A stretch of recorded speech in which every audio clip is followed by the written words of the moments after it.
And I was with Yogananda for a little over 2 years and had his guidance. And then he passed and left his body in 1952. And I remained with the organization as a minister, teacher of the organization for another 2 years after that, when I was 21, 22, 23 years of age. And so I have been involved in this activity now for many years. In the past 67 years ago, so it was 65 years. I was in the average years, but I meditated even then. So at least 63 years, I have been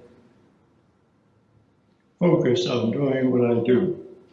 So I'm not an amateur or a beginner on the spiritual path, or I'm not a person who is just sharing ideas that I think might be interesting to talk about.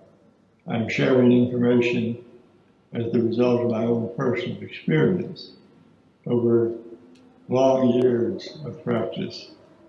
And I found, as years passed, that everything Paramahansa Yogananda told me was true. He said, if you will do certain things, you will have certain specific results. And if you are patient with yourself, but persistent, and don't give up, and aspire, and live right, then you will have the results that you deserve to have. And I found out it was true, that if we do what we know is beneficial, if we do what we know will be helpful, and just follow through, we have the results, and they're very satisfying.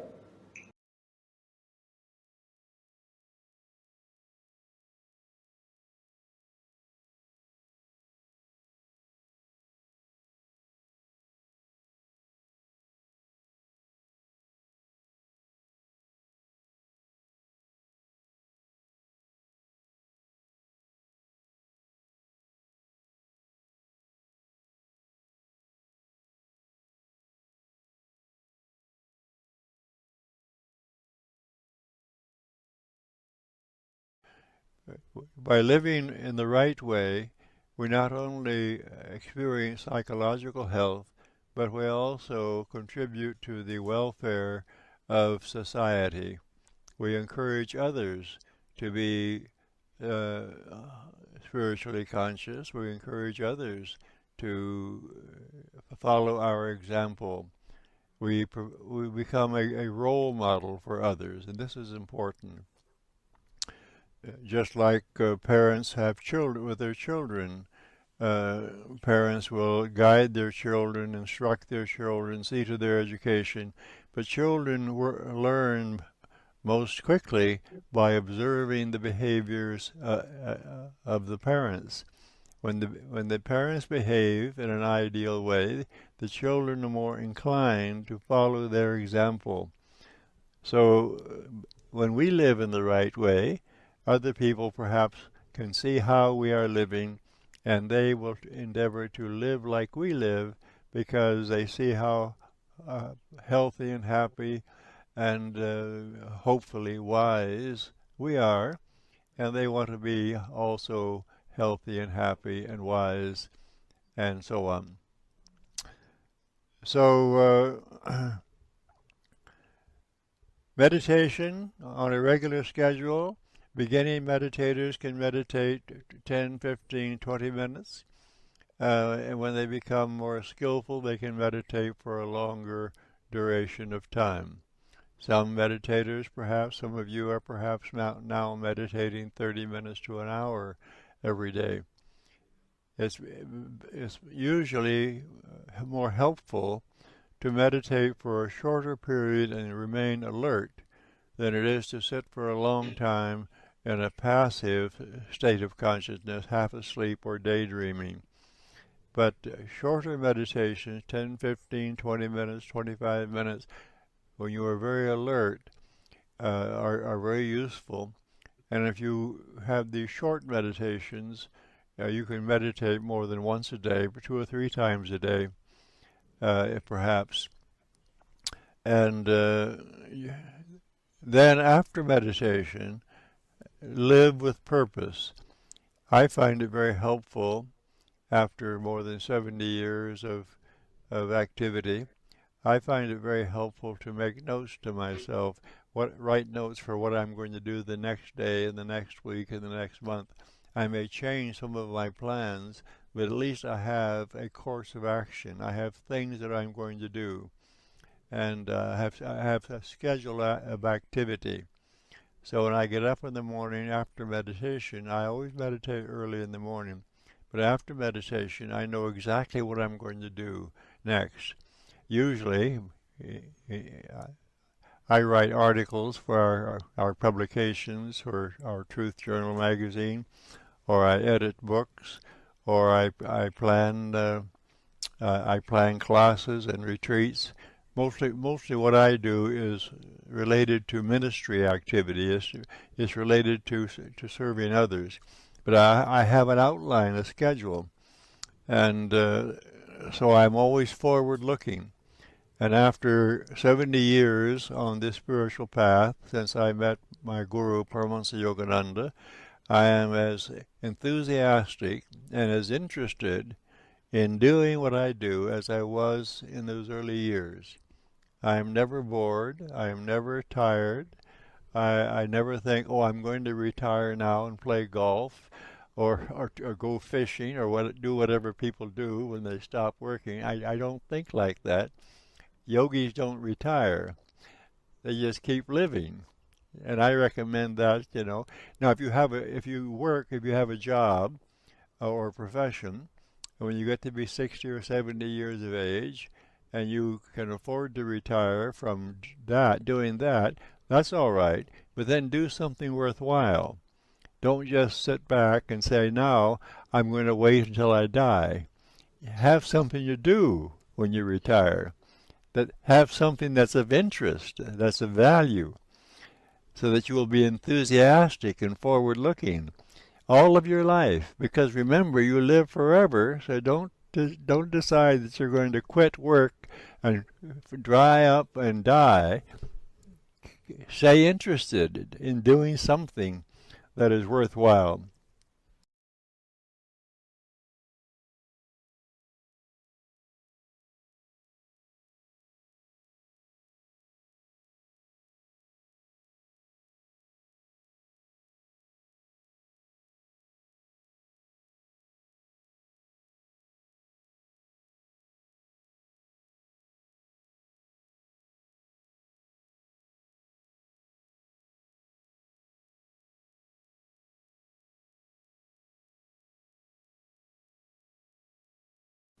Everyone has an inner desire or urge to be spiritually awake. So when we can get to the place where we are mentally calm and emotionally peaceful and receptive and aspiring to be awake, that inner intelligence, that inner urge takes over, and meditation becomes spontaneous or effortless. It just happens, and we just sit there and experience the changes that occur, that are beneficial changes that occur. And some mystics refer to this process of inner awakening that happens spontaneously as grace. It's not anything that we're doing, but it's something that we are allowing. It just happens. And we are aware of the fact that it is coming up from within us, and we're becoming more conscious, more peaceful, our awareness is becoming more expanded. We're becoming more knowledgeable about our relationship with the infinite. And this understanding just seems to open up in our mind and consciousness. And we wonder, where is it coming from? It's coming from deep within us. That's why I say that the progress that is made on the spiritual path that happens spontaneously is self-revelation. Revelation is the unveiling and the revealing from within us that which is already there. It's not that we put anything in to become spiritual or spiritually conscious, but that we learn to open ourselves to allow what is already there to unfold, to blossom, and as it will. So this is the idea on a spiritual path, that we don't have to forcibly try to make something happen, but rather we do our best to remove or let go of the conditions that bind us, that confine our mind and awareness. In the Patanjali's Yoga Sutra text, in the second chapter, he defines the spiritual practice, which we call Kriya Yoga, very simply. And by the way, the word Kriya, Sanskrit word, simply means action or procedure. It's an exotic sounding word, but it really means a procedure, something that we do. And the word yoga from Sanskrit simply means to unite, to bring together. And what are we bringing together? We are bringing together our attention and our awareness with our pure essence. We are not trying to connect with something outside of ourselves, but we are simply allowing our attention and awareness to come together with our essence. And when that happens, that is realization. We call it unification or union, but it is really realization. So